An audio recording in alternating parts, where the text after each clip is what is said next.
যে থাকার সে ঠিকই থেকে যাবে, কেউ চলে যেতে চাইলে সে চলে যাওয়ার জন্য হাজারটা অজুহাত খুঁজবে। হুম, এই কথাটা পুরোপুরি সত্যি নয়। কখনো কখনো চলে যাওয়ার জন্য বাহানা থাকে না, বরং গ্রহণযোগ্য কিছু কারণ থাকে। সম্পর্কে জড়ানোর আগে মানুষ যতটা আগ্রহ দেখায়, সম্পর্কে থাকাকালীন সে আগ্রহটাই একসময় হারিয়ে যায়। অবহেলা আসে। যার সাথে একদিন কথা না বললে মনের ভিতরটা খসখস করত, শূন্যতা কাজ করত, তার সাথে দিনের পর দিন কথা না বলেই থেকে যাচ্ছে সে।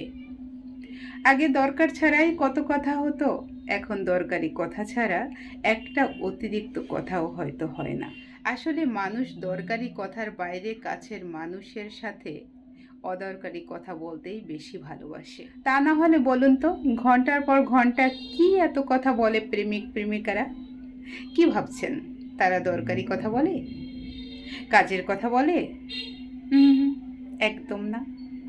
দেখবেন, একটা সময় ছিল বিকেলে সূর্য ডোবার দৃশ্য দেখে একজন বলতো, দেখো দেখো কি সুন্দর, মনে হচ্ছে আকাশটা যেন একটা রঙের খনি। কথাটা দরকারি নয়, তবুও এই কথাটা একজন বলতো আর একজন শুনে শুধুই মুগ্ধ হতো, অবাক চোখে তাকিয়েই থাকতো। অথচ এখন প্রতিদিন কত সূর্য ডুবে যায়, কেউ বলতে চাইলেও শোনার লোকটাই তো নেই। অপ্রয়োজনীয় হয়ে যায় সব কিছু। সম্পর্ক মানে ছেড়ে যাওয়া নয়, আসলে মানুষ ছেড়ে যায় যত্নের অভাবে, দায়িত্ব পালনের অভাবে। যে ছেড়ে যায় তার দোষ একার নয়, কাছে ধরে রাখতে না পারাটাও দোষ। একজন মানুষের কাছে যখন কেউ একজন থেকে যায়, তার মানে এই নয় খাওয়া পরার মতো সাধারণ চাহিদাগুলো মেটানোর জন্য সে থাকছে। মানুষ থেকে যায় তার অতিরিক্ত কথা খরচ করার জন্য, যে কথাগুলো শুধু তাকেই বলা যায়। সব কথা সবাইকে বলা যায় না বলেই তো কেউ কেউ আপন হয়। আসলে দিন শেষে মানুষ কি আর চায়, একটুখানি সময় চায়। সময়ের মতো দামি উপহার আর কিছু আছে নাকি?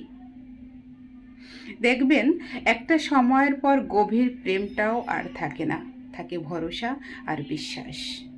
ভরসা বিশ্বাসের জায়গাটা নড়বড় হয়ে গেলে মানুষ কিছুতেই আর থাকতে চায় না। অবহেলা পেতে পেতে একদিন মানুষ ছেড়ে যায়, তারপর সে পালিয়ে বাঁচে। যে যেতে পারে না সেই তো মরে। একদম বন্ধ করা জীবনে সে পড়ে থাকে, তারপর একদিন সে মরেই যায়, অথচ টেরই পায় না। পৃথিবীতে এমন কত সম্পর্ক আছে, মন থেকে কবেই সে ছেড়ে গেছে। বাইরে থেকে শুধু সাজানো আছে কাঠামোটা, যাকে বলে লোক দেখানো থেকে যাওয়া। পিছনে দাঁড়িয়ে থেকে চলে যাওয়ার দৃশ্য না দেখলে মানুষ বিশ্বাস করতেই চায় না সে চলে গেছে বলে। মানুষ সশরীরে চলে যাওয়ার অনেক আগেই তার জীবন থেকে চলে যায়। কলমে সরজিৎ ঘোষ, কণ্ঠে ফারজানা রূপা।